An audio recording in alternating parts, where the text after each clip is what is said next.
Maraming uri ng pagkauhaw. Merong pagkauhaw sa tubig. Ngayong tanghaling tapat, marami sa atin ang uhaw sa may inom. Meron din namang mas malalim na pagkauhaw, kagaya ng pagkauhaw sa pagmamahal. Sino po dito ang uhaw sa pagmamahal? Lahat po tayo, lahat po tayo. Sa daan patungong Kalbaryo, naramdaman ni Jesus ang parehong pagkauhaw na ito.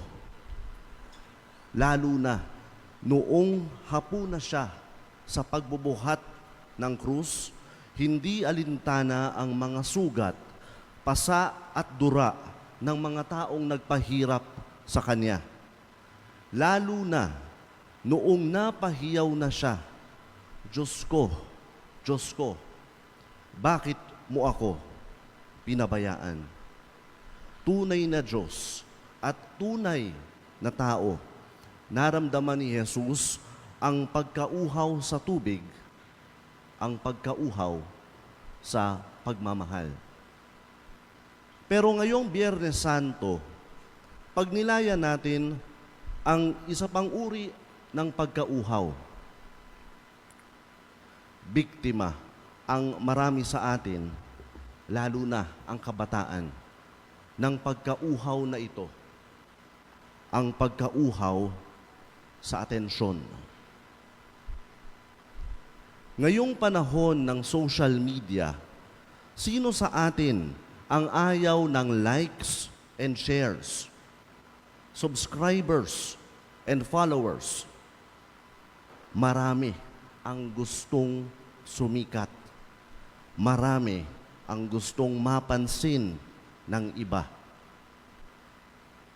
Maski dito sa gawaing simbahan, maraming tao na gustong ipalaganap ang salita ng Diyos sa social media, pero ang ending, sariling kasikatan pala ang pinagkakaabalahan.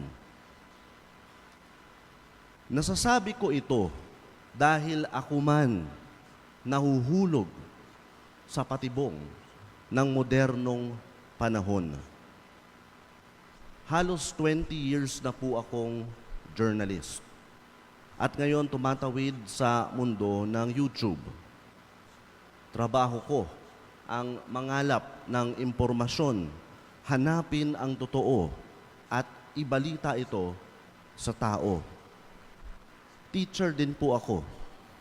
At lagi kong itinuturo sa mga estudyante, serbisyo publiko ang ating trabaho.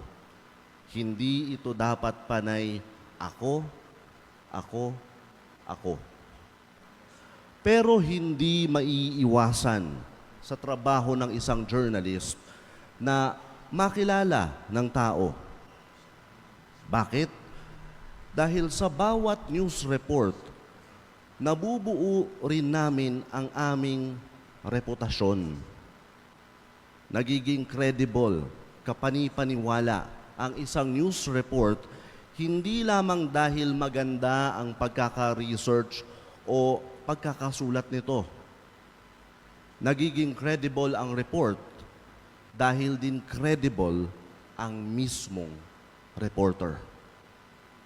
Pero ito rin ang delikado. Malaking tukso para sa mga journalist, gaya ko, na mas mag-focus sa sarili kaysa sa pagsisilbi sa ibang tao. Nauuhaw kami sa atensyon. O pwede ring sabihin, nalalasing kami. Sino po dito ang naranasan ng malasing? May mga umiiling, pero alam kong naranasan nating lahat o ng marami sa atin ang malasing. Magkaiba po ang uhaw sa tubig at uhaw sa alak. Ang pagkauhaw sa tubig, madaling maibsan ng pag-inom din ng tubig. Ang pagkauhaw sa alak, nako, hindi po pwedeng isang shot lang yan. Minsan pamorningan pa. Masarap inumin, tunggain, at laklakin pa nga ang alak ng katanyagan. Pero kung nasobrahan ka sa alak, darating sa punto na maduduwal ka, masusuka, o magkakasakit pa nga. Salamat sa Diyos, hindi pa ako nagkakasakit dahil sa alak na ito. Pero aaminin ko, nababaghabag ako. Tuwing nalalasing ako sa papuri ng tao, napapatanong ako, tama pa ba ito? Ipokrito na ba ako bilang journalist at guro? Mabuti pa ba o masama na ba akong tao? Dahil nga bahagi ng buhay ng journalist ang makilala ng tao, laging nariyan ang tukso ng sobra-sobrang atensyon sa pagsisikap magbalanse para akong tumatawid lagi sa alambre. Hindi lang journalist ang nauuhaw sa atensyon, kundi lahat tayo, lalo na ngayong panahon ng social media. Pero ang tanong, ano ba talaga o sino ang ating hinahanap?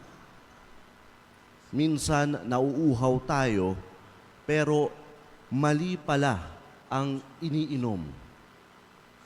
Hindi ba mas nakakauhaw ang alak? Sa ating pagkauhaw sa atensyon, para tayong umiinom ng alak habang dumarami ang ating naiinom, lalo lang tayong nauuhaw.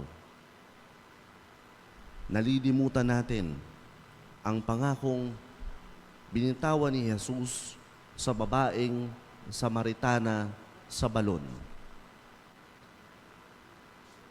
Sabi ni Jesus tungkol sa tubig ng tao, ang umiinom ng tubig na ito